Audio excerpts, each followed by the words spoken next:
нашу эту местность.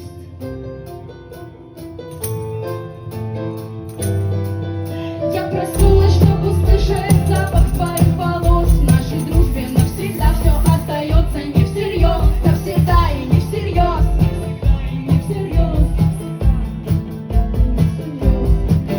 Я проснулась расплести твои волосы из кос. В нашей дружбе навсегда один другого перерос, навсегда один другого перерос.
Все, что я оставлю себе, остальное сохраняю для своих подруг и на небе, и на земле.